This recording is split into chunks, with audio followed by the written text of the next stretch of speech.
निवडणुका या गोष्टीवरच सर्व बाबी अवलंबून धरत आहोत आणि परवलीचा शब्द सत्ता सत्ता आणि सत्ता हा बनवलेला आहे.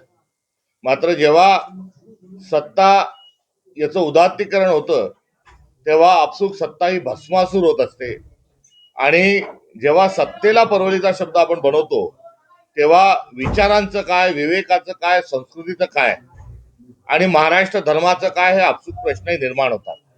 जेव्हा सत्ता ही भस्मासुराचं स्वरूप घेते तेव्हा सामाजिक सलोखा, सद्भावना, लोकशाही, महाराष्ट्र धर्म, रोजगार या सर्व ज्या गोष्टी आहेत या गोष्टी या नष्ट व्हायला लागतात आणि या स्पष्ट स्वरूपात आता महाराष्ट्राच्या आपल्या जनतेच्या समोर हे चित्र आहे.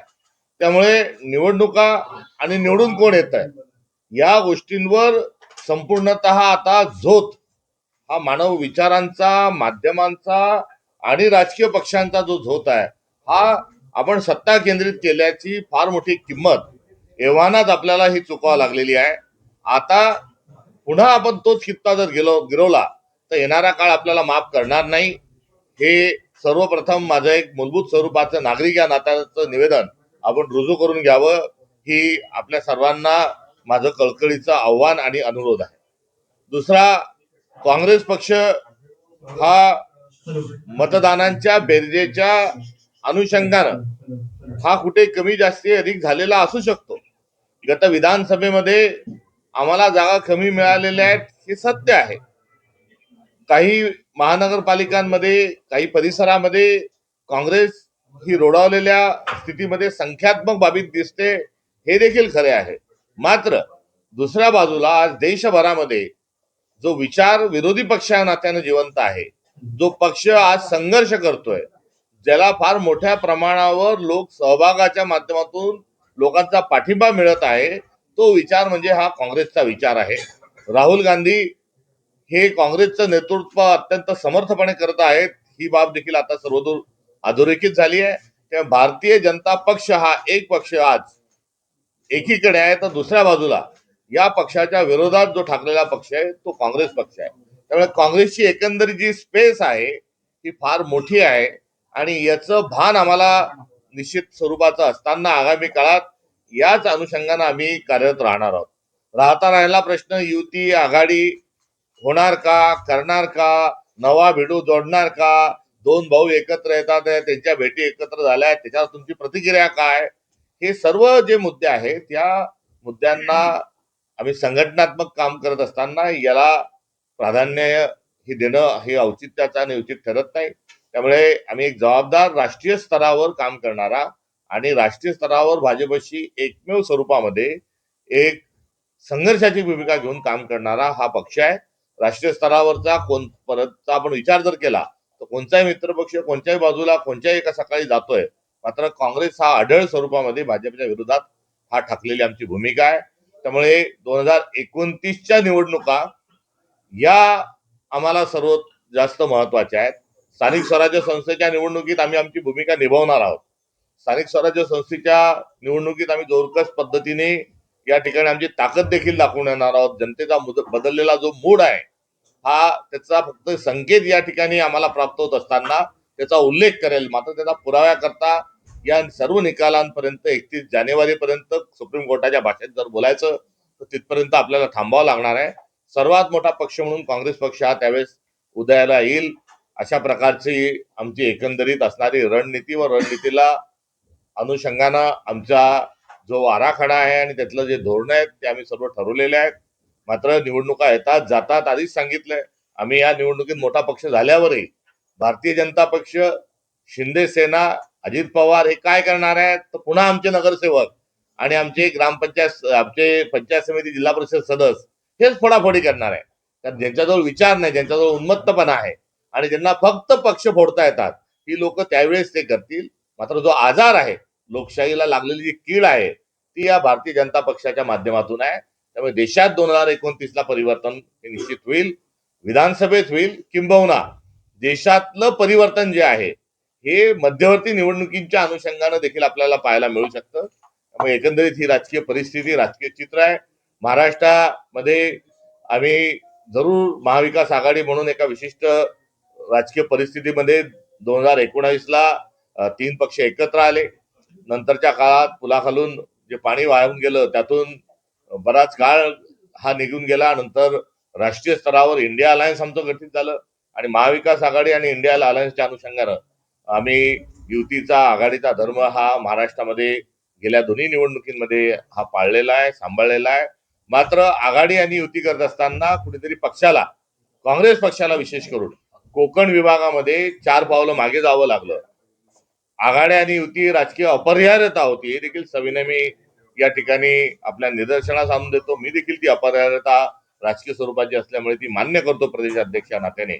आणि या काळात मध्ये आता आम्हाला पक्ष विस्तार कसा करता येईल, कारण कार्यकर्ते असतानाही आम्ही जर लढलो नाही तर आपसूक त्याची किंमत संघटनेला मोठ्या प्रमाणात चुकवावी लागते. त्यामुळे येणाऱ्या काळात स्थानिक स्वराज्य संस्थांच्या निवडणुकीत आम्ही कसे लढणार आहोत, काय लढणार आहोत, आघाडी करणार आहे, नाही करणार आहे, एकला चलोचा नारा राहणार आहे, या संदर्भातही मला आपल्याला अवगत केलं पाहिजे की स्थानिक पातळीवर ती महानगरपालिका असेल, नगरपालिका असेल, पंचायत समिती अर्थात ब्लॉक असेल, जिल्हा असेल, या सर्वांना आम्ही युतीचे आघाडीचे अधिकार हे दिलेले आहेत. राज्य स्तरावर कोणताही आघाडी आणि युती आम्ही करणार नाही. तर मित्रपक्षांसोबत वाटाघाटी करून जिल्हा स्तरावर किंबहुना तालुका स्तरावर आणि त्या स्थानिक स्वराज्य संस्थेच्या पातळीवर त्या ठिकाणी युती आणि आघाडीचा निर्णय घ्यावा असे अधिकार आम्ही आमच्या संघटनेला दिलेले आहेत. आणि त्यानुसार निवडणुका जाहीर एकदा होऊ द्या, जे काही प्रभाग आहेत त्यांना मान्यता मिळू द्या, आरक्षण होऊ द्या आणि त्यानंतर या संदर्भात जो निर्णय आहे तो जिल्हा स्तरावरील आणि युनिट स्तरावरील आमचं संघटन घेईल. तुर्तास महाराष्ट्रभरामध्ये आम्ही सगळ्या ज्या आमच्या आढावा बैठकी आहेत या आढावा बैठकी घेत आहोत. आज या ठिकाणी आमची जी आढावा आहे ही 7 महानगरपालिकांमध्ये एकंदरीत आमच्या पक्षाची जी परिस्थिती आहे, कार्यकर्त्यांच्या ज्या भावना आहेत आणि आगामी निवडणुकींना स्थानिक स्वराज्य संस्थांना कसं पुढे जायचंय आणि संघटना बांधणी कशी करायची यासाठी आम्ही केवळ 7 महानगरपालिकेतील आमच्या सर्व कार्यकर्त्यांच्या समवेत या ठिकाणी आज पदाधिकाऱ्यांसमवेत आम्ही चर्चा करणार आहोत आणि त्याकरता आज ही ठाण्याची या ठिकाणच्या बैठकीचं आयोजन करण्यात आलेलं आहे. दुसरीकडे नुकतीच राहुल गांधींची पत्रकार परिषद ही संपलेली आहे आणि पत्रकार परिषदेत त्यांनी थेट स्वरूपामध्ये निवडणूक आयोगाला आता त्या ठिकाणी निवडणूक आयोगाचा जो दुटप्पीपणा आहे हा त्यांनी जाहीर केलेला आहे आणि पुरावे असतानाही, सर्व काही समोर असतानाही, चेकमेट हा झालेला असतानाही आता निवडणूक आयोग जर राजकीय आविर्भावामध्ये जर वागत असेल तर हे कुठेतरी भारताचा नेपाळ यांना करायचा आहे का, कुठेतरी भारताचा श्रीलंका यांना करायचा आहे का, कुठेतरी भारताचा बांगलादेश मोदींना करायचा आहे का, हा केवळ एकच प्रश्न या परिस्थितीमध्ये निर्माण होतो. आणि आज त्याचेही पुरावे ही त्यांनी त्या ठिकाणी देत असताना जी नैतिक काँग्रेसची जी भूमिका आहे आणि तांत्रिक जी बाब आहे आणि संविधानिक जे प्रारूप आणि स्वरूप आपल्या कायद्याचं जे आहे ते राहुल गांधींनी पत्रकार परिषदेमध्ये नेमक्या शब्दामध्ये मांडलेलं आहे. आणि यामध्ये महाराष्ट्राचं एक जे उदाहरण दिलंय, राजुरा मतदारसंघात FRI जो दाखल झालेला आहे त्या निमित्तानं देवेंद्र फडणवीस आता आपण इतके दिवस खोटं बोलत लोकांपुढे होता, अहो आपल्याच महाराष्ट्रामध्ये जेव्हा गुन्हे दाखल होतात तेव्हा त्याचा अर्थ असा आहे की वोट चोरी झालेली आहे आणि आता वोट चोरी झाल्यानंतर निवडणूक आयोगाचे दलाल म्हणून मुख्यमंत्री देवेंद्र फडणवीस यांनी न वावरता आता नैतिक जबाबदारी स्वीकारावी. इतक्या दिवसापासून चोरी झाली नाही म्हणून आपण त्याचा जो एक खोटं उसना अवसान आणून जे बोलत होतात, आज तर ते FRI जो दाखल झालेला आहे तोही जनतेपुढे आलेला आहे. आता देवेंद्र फडणवीसांनी राजीनामा दिला पाहिजे ही राहुल गांधींच्या पत्रकार परिषदेच्या पार्श्वभूमीवर आमची भूमिका आहे. यापूर्वी राहुल गांधींनी त्यांच्या लिहिलेल्या लेखामध्ये वर्तमानपत्रात जे विविध भाषांमध्ये जे 22 भाषांमध्ये जे लेख प्रसिद्ध झाले त्यामध्ये जी भूमिका मांडली त्यामध्ये कामठी विधानसभा मतदारसंघाचा उल्लेख होता. त्याही ठिकाणी कामठीत आमचा जेव्हा मोर्चा झाला तेव्हा फक्त विचारलं गली गली में शोर है, तर खालून कोण कोण चोर आहे याचा उल्लेख हा जनतेनेच त्या ठिकाणी कामठीला केला होता. त्याही मेळाव्याचं या निमित्तानं स्मरण करत असताना थेट स्वरूपामध्ये आता मुख्यमंत्र्यांनीच खोटं बोलत असल्याबद्दल आणि मतचोरी झाली हे सिद्ध झालेली असल्याबद्दल, कारण त्यांचंच शासन आहे, मुख्यमंत्र्याकडेच गृह विभाग आहे, आणि तोच गृह विभाग आता जर FIR दर्ज करत असेल, याचा अर्थ ही चोरी झालेली आहे. त्यामुळे ही जबाबदारी स्वीकारत असताना हे अनैतिक पद्धतीनं, अवकाळी पद्धतीनं आलेल्या शासनाने तात्काळ राजीनामा द्यावा, ही आमची मागणी आहे. शेतकऱ्यांचे प्रश्न फार मोठ्या प्रमाणावर महाराष्ट्रात निर्माण झालेली आहेत. मुंबई, ठाणे हेच पावसामध्ये बेजार झालेले नाही, हेच तुंबलेलं नाही, तर खड्ड्यांमुळेच प्रश्न आहेत. हे जसं खरं आहे तशाच मोठे प्रश्न हे जीवन मरणाचे शेतकऱ्यांच्या पुढे निर्माण झालेले आहे. त्यामुळे सरसकट संपूर्ण खरीप पिकं जे आहेत, ही खरीप पिकांचं नुकसान झालेलं आहे. त्यामुळे सरसकट शेतकऱ्यांना 50,000 रुपये हेक्टरी हे देण्यात यावे. कोणती कमाल मर्यादा त्यासाठी लावू नये, ही आमची पहिली मागणी आहे. दुसरी मागणी जी आहे की पिकांचं नुकसान एक आहे, जमिनीचं नुकसान दुसरं आहे. खरडून गेलेल्या ज्या जमिनी आहेत त्याची संख्या 1,00,000 हेक्टरपेक्षा अधिक आहे. ही सरकारी आकडेवारी जी आहे हीच या संदर्भामध्ये ही आकडेवारी ही सांगते. त्यामुळे या प्रति हेक्टरी 5,00,000 रुपये हे तात्काळ खरडून गेलेल्या शेतकऱ्यांना ही नुकसान भरपाई स्वरूपामध्ये द्यावेत, ही आमची दुसरी मागणी आहे. तर तिसरी जी आहे, जे होतं नव्हतं ते संपूर्ण पेरल्या गेलं. कर्जाचं पुनर्गठन झालं नाही, कर्जमाफी देतो म्हणून हे लबाड सरकार कर्जमाफी करायला तयार नाही. वास्तविक पाहता याची आमची सातत्याने जी आलेली मागणी त्याचाही उल्लेख या ठिकाणी करतो की आपण सांगितलं होतं त्यानुसार कर्जमाफी करा आणि तात्काळ स्वरूपामध्ये कर्जमाफी ही आपण सरकारने करावी. इतर मागणी आमची सातत्याने आहेत. मात्र या पार्श्वभूमीवर, या आपत्कालीन पावसाच्या पार्श्वभूमीवर रब्बीसाठी मोफत बियाणं आणि मोफत खत हे सरकारने शेतकऱ्यांना द्यावं. हे आज संकट, जे आसमानी संकट या सुलतानी संकटासोबत जे आलेले आहे त्या अनुषंगानं सरकारला जेव्हा आपण मायबाप म्हणतो तेव्हा त्यांनी या निदांत आवश्यक असणाऱ्या मागण्या तात्काळ स्वरूपामध्ये पूर्ण कराव्यात, ही असणारी आमची सरकारकडून अपेक्षा आहे. नुकत्याच केंद्र सरकारला एक उपनदी सुचली आहे आणि राहुल गांधी 8 वर्षापासून सांगतात आहे की जीएसटी मध्ये कशा पद्धतीनं जीएसटीची व्यवस्था असली पाहिजे. राहुल गांधींनी नोटबंदीच्या पार्श्वभूमीवर सांगितलं होतं की याची मोठी किंमत चुकवावी लागेल. नोटबंदीच्या वेळेस त्यांनी सांगितलं की दहशतवाद नष्ट होईल, दहशतवाद तर नष्ट झालाच नाही. आजा मेला नातू झाला. जेवढ्या नोटा छापलेल्या होत्या 1,000च्या 2,000च्या, या सगळ्या नोटा ज्या आहेत, ज्या 500च्या ज्या काही नोटा होत्या त्या जेवढ्या छापलेल्या होत्या तेवढ्याच वापस जमा झाल्या. त्यामुळे काळा धन पकडल्या गेलं नाही, दहशतवाद हा संपला नाही. उलट पहलगाममध्ये येऊन आता चुनचुन के मारण्यात असताना दहशतवाद्यांचं कृत्य आपल्याला बघायला मिळालं. त्यामुळे नोटबंदीच्या वेळेस राहुल गांधींनी जे सांगितलं ते खरं झालं. कोविडच्या वेळेस राहुल गांधींनी जे सांगितलं ते खरं झालं.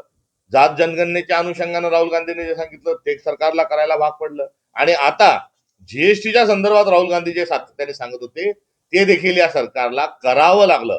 त्यामुळे जीएसटीच्या अनुषंगानं झालेला हा जो बदल आहे हा राहुल गांधींचा अधिक एक नैतिक विजय आहे, असं या ठिकाणी आपण सर्वांनी जाणून घेतलं पाहिजे. आणि या पार्श्वभूमीवर, या विजयाच्या पार्श्वभूमीवर 22 तारखेला आम्ही दुकानदारांकडे, व्यापाऱ्यांकडे जाऊन पेढे वाटणार आहोत, फटाके फोडून राहुल गांधींचं अभिनंदन करणार आहोत.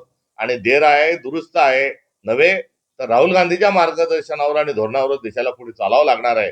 या अनुषंगानं 22 तारखेला आम्ही जीएसटीच्या अनुषंगानं या निर्णयाचं स्वागत करत असताना राहुल गांधींना देखील धन्यवाद देणार आहोत.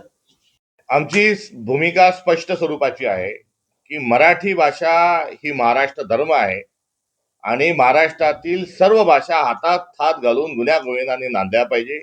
एका भाषेला दुसऱ्या भाषेच्या विरोधात लढवण्याचं काहीही कारण नाही. संविधानाची जी आपली अनुसूची 8 आहे त्या अनुसूची 8 मध्ये 22 भाषा आहेत आणि या 22 सर्व भाषा ज्या आहेत यांनी हातात हात घालून राहावं, त्याच्यात रोटीबेटी व्यवहार व्हावा आणि सगळ्या भाषा समृद्ध व्हाव्या. मराठी भाषा ही संपवण्याचा घाट हा देवेंद्र फडणवीस जो घालत आहे हा कदापि आम्ही सहन करणार नाही.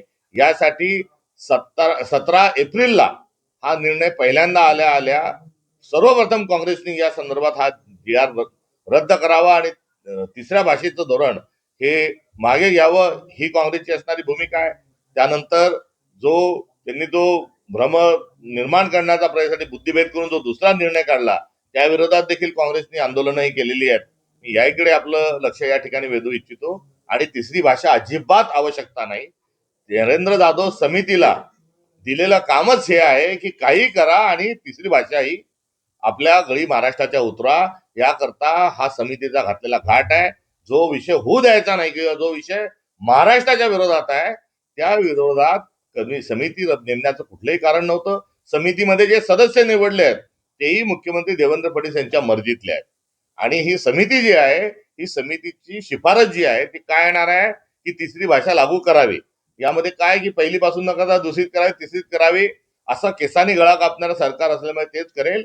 या समितीचाच आम्ही धिक्कार करतो. समितीची आवश्यकता नव्हती हेही या ठिकाणी सांगतो. आणि या सरकारी तज्ज्ञांना त्या ठिकाणी जे नेमलंय हेच हा निर्णय घेण्याकरता आहे. त्यामुळे आपण तमाम मराठी बांधवांनी या निमित्तानं आपली भाषा तगवण्याकरता, जगवण्याकरता आपण एक संघ राहून या राजकारणाच्या पलीकडे, पक्षाच्या पलीकडे जाऊन आपण दोरकस पद्धतीने सगळे सतर्क राहू. कारण हा मागच्या वेळेस हा जी आर रद्द केला तेव्हा आम्ही जल्लोष साजरा करणाऱ्या काँग्रेस पार्टी नव्हती.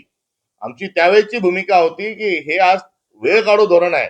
यांनी हा निर्णय रद्द केलेला नाही, हा निर्णय ते पुढे लागू करणार आहे. त्यामुळे त्यावेळेसच आम्ही सतर्क राहण्याची भूमिका ही काँग्रेस पक्षाने घेतली होती. आम्ही मराठीच्या बाजूने आहोत आणि मराठीने या बाजूने राहत असताना आम्ही मराठी आणि आम्ही भारतीय ही काँग्रेस पक्षाची असणारी भूमिका आहे. आणि मराठीचा सन्मान करत असताना इतर ज्या 21 भाषा आहेत या 21 भाषांचाही सन्मान आम्ही करतो. मुळात विविधता में एकता ही भारत की विशेषता हे आपल्या संविधानाचं आणि आपल्या भारताचं वैशिष्ट्य आहे, सूत्र आहे. मात्र भारतीय जनता पक्षाला विविधता ही नष्ट करायची आणि त्याकरता मायबोली मराठीचा गळा घोटण्याचं काम, नव्हे नव्हे तर मराठी माणसाच्या छातीत सुराख उपसण्याचं काम मुख्यमंत्री देवेंद्र फडणवीस करत आहेत. याकरता आपल्याला सतर्क सर्वांना राहिलं पाहिजे. अलीकडच्या काळात मुख्यमंत्री देवेंद्र फडणवीसांना देशाचं पंतप्रधान होण्याची स्वप्न पडायला लागलेली आहे. आणि आता आपल्याला पंतप्रधान व्हायचं म्हणून आता हिंदीचं कुठेतरी हिंदी भाषिक पट्ट्यामध्ये, गाळपट्ट्यामध्ये आपल्याला लोकांनी स्वीकारलं पाहिजे. करिता देवेंद्र फडणवीस हा महाराष्ट्राशी घात करताय, महाराष्ट्राचा विश्वासघात करताय, महाराष्ट्राच्या जनतेच्या पाठीत खंजीर घुसत आहे. सर, आगामी स्थानिक स्वराज्य निवडणुका पाहता काँग्रेसने सुरुवात केली आहे. आम्ही फार आधीपासून आमची भूमिका ही जाहीर केलेली आहे आणि सविनय आमच्या मित्रपक्षांना देखील आम्ही स्थानिक पातळीवर अशा प्रकारचे निर्णय घेणार आहोत हे सांगितलेलं आहे. त्यामुळे या संदर्भात एक राजकीय पक्ष या नात्याने आम्ही सर्व ज्या पर्याय आहेत त्या पर्यायाच्या अनुषंगानं आम्ही पुढे जात आहोत. मात्र मुळात आघाडीच्या युतीच्या संदर्भातला जो अधिकार आहे तो स्थानिक आमच्या युनिटचा आहे, हे आधीच मी आपल्याला सांगितलं. विधानसभा असेल तशाच पद्धतीने लागेल. नाही, यामध्ये मी आपल्याला माझ्या निवेदनातच आपल्याला सांगितलं की ती राजकीय अपरिहार्यतेच्या अनुषंगाने आघाडीच्या राजकारणामध्ये काँग्रेसला आपण सांगितलेल्या पट्ट्यामध्ये मोठी किंमत ही चुकवावी लागलेली होती, वस्तुस्थिती आहे. आणि याचा पुनरावृत्ती न होता आपल्याला पक्षातल्या कार्यकर्त्यांना न्याय कसा दिला जाईल या अनुषंगानं जरूर विचार केला जाईल. सर, राहुल गांधींची भाषा भाजपच्या प्रवक्त्यांना दहशतवाद आणि नक्षलवाद याच्यातला फरक आतापर्यंत समजलेला नाही, हे या निमित्ताने सिद्ध होत आहे. संजय राऊत म्हणताय की असणार आहे येणाऱ्या स्थानिक स्वराज्य संसदेत. तेव्हा त्यापर्यंत निवडणुका लागलेल्या नाही. मागच्या सुप्रीम कोर्टात जेव्हा गेलो तेव्हा 4 महिन्यात निवडणूक होणार या ब्रेकिंग न्यूज आम्ही पण आपल्या माध्यमातून ऐकल्या. ते 4 महिने केव्हा संपले हे अजूनही माहित नाही. आता 31 जानेवारीला होणार अशी नवीन ब्रेकिंग सुरू आहे. आशा करू की त्यावेळेस होईल. मुळात सत्ता केंद्रित ठेवणं हे भाजपचं धोरण आहे आणि सत्ता विकेंद्रित स्वरूपामध्ये ही नांदली पाहिजे आणि लोकांना अधिकार दिले पाहिजे. 73व्या 74व्या घटना दुरुस्तीचं, अर्थात महात्मा गांधी आणि राजीव गांधी यांचं ते स्वप्न आहे आणि त्या अनुषंगानं या निवडणुका झाल्या पाहिजे. आता कोणाचा होणार, आता निवडणुका प्रभाग लागू द्या, आरक्षण होऊ द्या, निवडणुकीचं मतदान होऊ द्या, त्याआधीच तशा प्रकारचा दंड ठोकून कोणते दावे करणं हे काँग्रेस पक्षाने अशा कोणत्याही खेळात न पडता आम्ही आमचं काम जे आहे संघटना पातळीवर व्यवस्थित पद्धतीने करत आहोत, एवढाच या निमित्ताने मी सांगतो. फक्त स्थानिक स्वराज्य संस्था कोणती सुटणार आहे? सर्व गोष्टी या निवडणुकांवरच तोलणं हे चुकीचं आहे. हे मी जे बोललो होतो त्याकडे मी पुन्हा आपलं लक्ष वेधू इच्छिल. 2024ला आम्ही सोबत लढलो, 2029च्या निवडणुकांकरता आता विलंब आहे आणि दरम्यानच्या काळात कार्यकर्त्यांची निवडणूक आहे आणि या काळामध्ये स्थानिक पातळीवरचा निर्णय झालेला बरा, ही भूमिका स्वीकारून आम्ही हे अधिकार विकेंद्रित केले. आणि महिला आघाडीचं काय त्यांच्या पुढे याच तो हा जो आपण जो प्रश्न विचारला त्याच प्रयत्नांच्या अनुषंगानं आम्ही आज दिवसभर या ठिकाणी बसत आहोत आणि मॅरेथॉन जरी आमची चर्चा असली तरी यामध्ये कार्यकर्ते बोलणार आहेत, यावर कोणताही निर्णय आम्ही लादणार नाही. आणि एका राजकीय पक्षाला दुतर्फी संवाद आवश्यक असतो, तो संवाद आज या ठिकाणी हा संपन्न होणार आहे आणि यातून ही प्रक्रिया काँग्रेसचा मूलभूत जो स्वभाव आहे तो तशा प्रक्रियेच्या माध्यमातून आहे आणि दिवसाच्या शेवटी आपल्या प्रश्नावर अधिक उत्तर देणं मला शक्य होईल. सर शेतकऱ्यांसाठी सर हिंदी बताइए, सर हिंदी बता दीजिए। क्या आगे आने वाले समय की रणनीति भी हमारी तय है कि स्थानीय इकाई को पूरा अधिकार हमने अलायंस का दिया है, इसलिए सूचना पहले ही प्राप्त है। उस पर आज संवाद, एक व्यापक संवाद यहाँ पर संपन्न होगा और उस संवाद से, उस मंथन से जो भी चीज निकलेगी उसका हम आने वाले समय में पालन करेंगे। राहुल गांधी ने दिल्ली में पत्रकार परिषद दी, इस दौरान उन्होंने बताया कि वोट चोरी वालों को जिस तरीके से जो ज्ञानेश कुमार है इलेक्शन कमीशन के, वो कहीं ना कहीं इसको दबाने की कोशिश कर रहे हैं। जी हाँ, ज्ञानेश कुमार जी को सीबीआई ने खत लिखने के बावजूद और चोरी हुई बताने के बावजूद, यदि ज्ञानेश कुमार राजनीतिक आदमी जैसे और दल जैसा उनका यदि व्यवहार होगा तो ये बहुत ही गलत है। और महाराष्ट्र में भी जो सरकार, महायुति की जो सरकार है, उन्होंने एक एफआईआर दर्ज किया है, तो सरकार ही एफआईआर दर्ज कराती है, इसका मतलब चोरी हुई है, उनको मंजूर है। तो चोरी हो चुकी है और चोर गद्दी छोड़, ये जो हमारा नारा है उसको बल मिलते हुए मिल रहा है। सर डोनाल्ड ट्रंप ने जो है भारत को ड्रग्स तस्करी के लिस्ट में दाखिल किया है, कैसे देखते तो हो लगातार? नरेंद्र सिलेंडर जो है वो जो ट्रम्प के सामने जो तमाम आरोप होते हैं, तो हमारे देश के प्राइम मिनिस्टर सोए है क्या? उन्होंने सारे सवालों के जवाब देना चाहिए। सर आता बात सरल सर, एक आखिरी सवाल नहीं अभी इसको अभी बस रविशंकर ने लेके इसके ऊपर जवाब नहीं दिया अभी है कि दूसरा प्रोग्राम है, दूसरा प्रोग्राम है नीचे। एक ही मिनट है। नहीं वो बात जो नहीं रवि प्रसाद सुनिए, आप ही सुनिए कि ट्रम्प और इन प्रकार के बयानों के बाद विपक्ष के नाते हमसे पूछा जा रहा है, मगर पहले prime minister of India in तमाम अमेरिका के आरोप के और पाकिस्तान के साथ जो उन्होंने जो समझौता किया उसको लेकर पहले पंतप्रधान हम देश को संबोधित तो करें, उसके पश्चात हम इस पे बात जवाब देने के लिए हम तैयार हैं। महाराष्ट्र में कांग्रेस SIR अरे करवाएगी बस क्या? अभी महाराष्ट्र में